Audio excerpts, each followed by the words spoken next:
सबसे पहले बात करते हैं जीएसटी की। जीएसटी में आज से बड़ा बदलाव लागू हो रहा है। जरूरत के सामानों पर अब केवल 2 स्लैब में जीएसटी लगेगा, 5% या 18%। सरकार ने टैक्स सिस्टम को आसान बनाने के लिए ऐसा किया है। इससे आम जरूरत की चीजें जैसे यूएचडी, दूध, पनीर, घी और साबुन, शैम्पू के साथ एसी व कार भी सस्ती होंगी।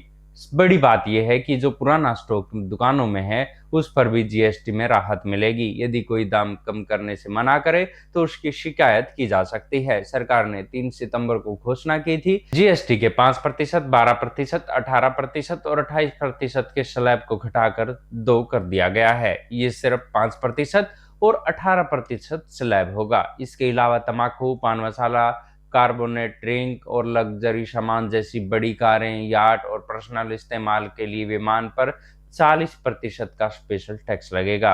कुछ सामान जैसे छेना, पनीर, रोटी, चपाती, पराठा पर कोई टैक्स नहीं लगेगा। लाइफ और हेल्थ इंश्योरेंस पर लगने वाले 18% टैक्स को भी घटाकर 0 कर दिया गया है। इससे ये पॉलिसी सस्ती होंगी और लोगों की बेहतर चिकित्सा सुविधाएं मिल सकेंगी। तंबाकू को छोड़कर नई दरें सभी सामान पर आज से लागू हो गई हैं। जीएसटी के नए बदलाव लागू होने से पहले रविवार को प्रधानमंत्री नरेंद्र मोदी ने 20 मिनट के संबोधन में जीएसटी रिफॉर्म, आत्मनिर्भर भारत और स्वदेशी पर जोर दिया। उन्होंने राज्य सरकारों से अपील की कि स्वदेशी के अभियान के साथ मैन्युफैक्चरिंग को गति दें, निवेश के लिए माहौल बनाएं और केंद्र व राज्य मिलकर आगे बढ़ेंगे तभी सपना पूरा होगा। वहीं पीएम के संबोधन के बाद कांग्रेस अध्यक्ष मल्लिकार्जुन खड़गे ने एक्स पर लिखा कि 900 चूहे खाकर बिल्ली हज को चली। केंद्र सरकार ने कांग्रेस के सरल और कुशल जीएसटी के बजाय अलग अलग 9 स्लैब से वसूली कर गब्बर सिंह टैक्स लगाया और 8 साल में 55 लाख करोड़ से ज्यादा वसूले। अब 2.5 लाख करोड़ की बचत उत्सव की बात करके जनता के गहरे घाव देने के बाद वसूली